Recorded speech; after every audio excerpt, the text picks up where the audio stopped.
So I wanted to walk through some of the block diagram for this LabVIEW version of the board game Welcome To that I threw together. It's a pretty straightforward state machine. There's not too many sub-VIs in the project and 2 type defs. So let's jump in. When the program starts, basically set the data active cards to just a null state, pass in initialize, set the title of the window, and set all the front panel values to their defaults. In the initialize case, move the pane to 0, 0, open up the assets folder, and then grab a file path reference and start pointing to files and using the the OpenG draw image from file to convert the file into an image that then gets dropped into these image blocks on the front panel. So we pull in the title, the player aid, backgrounds for the number cards and the images, so that the image is separate from the background. Same thing here. There's the background, the number, and the small image. And then I also pass that reference to go generate the cards. The discard deck starts empty. And I'll open up these sub-VIs that create the draw deck, grab all the effect images, and set up the city card deck, which are the rules. So here I had to get a list of all the cards in the game. So there's the 6 types of cards, and then these are all the numbers on the other sides of those 6 symbols.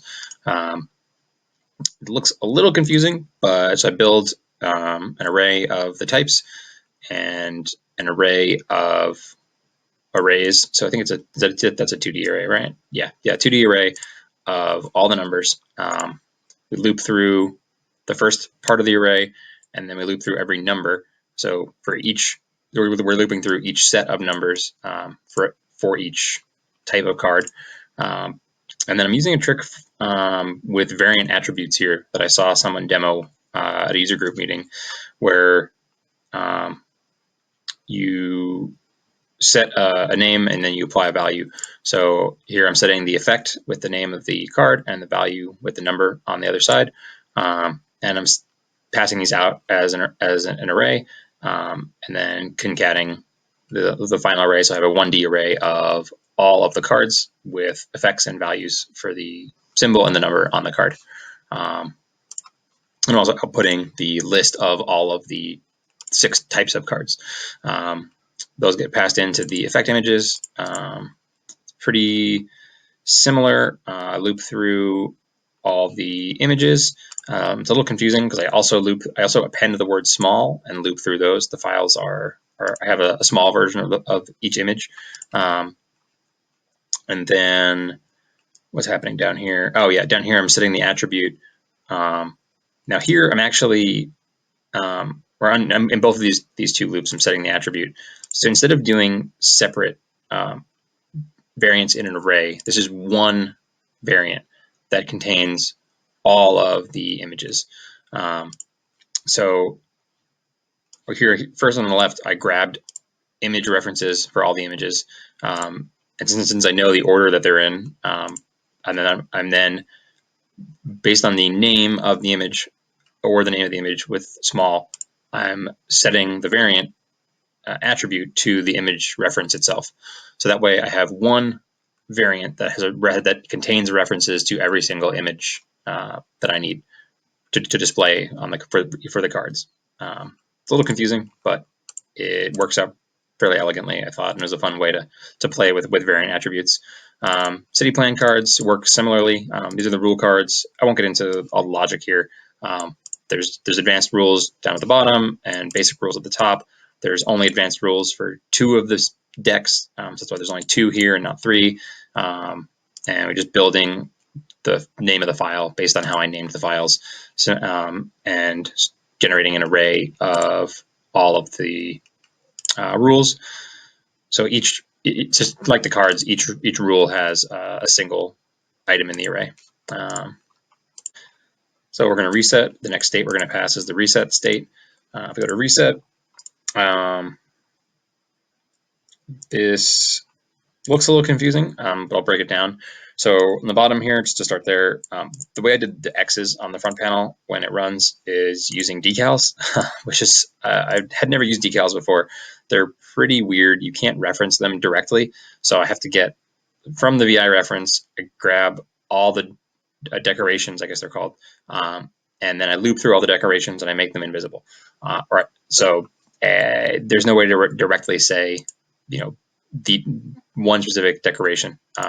But the only decorations I have are for X's. I want them all to be hidden when the game starts. At the end, we're going to pass 4 states. We're going to shuffle, draw twice for each row, and then we're going to update the display as a separate step. Here, what we're doing, if I can remember, is city card deck. Oh yeah, we're picking the rule. We're picking the city cards or the rules that'll display in the top row up here. So we're gonna randomly pick 3 from this deck. Does this loop 3 times? Oh, that's right. So sorry, I forgot how this worked. So again, the one of the values that I set when I built that deck was the number, the set that they're part of. Each of these sets is there's a stack of cards that are blue for number 1, that are yellow for number 2, and that are pink for number 3. So you pick 1 from each of those stacks.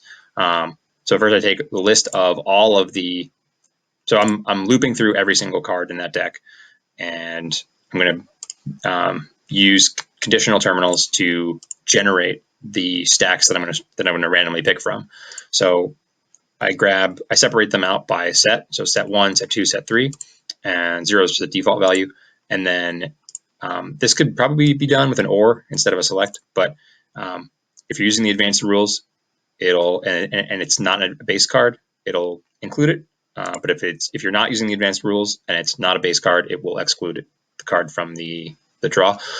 So at the end of this loop, you have 3 sets of the stacks of cards you're going to pick from. Grab the length, randomize, and pick a card, and then display it. And I don't need to know what those are. I could store them in the data line for some reason if there's a reason to later, but they're just shown visually, and that's all there is to that deck. So next we're going to shuffle, draw cards twice, and update the display. So when we shuffle, pretty simple. Did this in place element structure to try to save on processing power. Combine the 2 decks, the draw deck and the discard deck. That becomes the new draw deck. All the cards go back to the draw deck. Discard deck gets reset, and cards in the draw deck gets reset to the maximum value of the deck. Not a whole lot going on there. I actually do sort the cards by deck, so they kind of move around between those 2 arrays as you draw, as you'll see. Draw next. So we're going to, again, in place element, we're going to loop 3 times because we're going to draw 3. Every time we draw cards, we're drawing from 3 piles. So we're always going to draw 3. Randomly pick 1 from that list. Pull that one that we picked out of the array, delete it, so that when we pass back the next time to draw the next card, we can't pick the same card twice. And then those 3 cards that we picked get passed out, and they're added to the discard deck.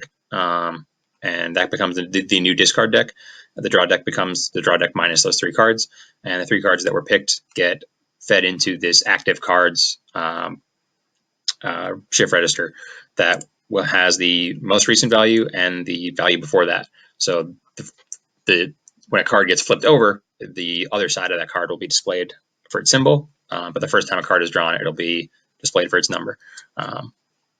It's a little bit different from how it works in real life with real cards, but it makes sense the way I did it.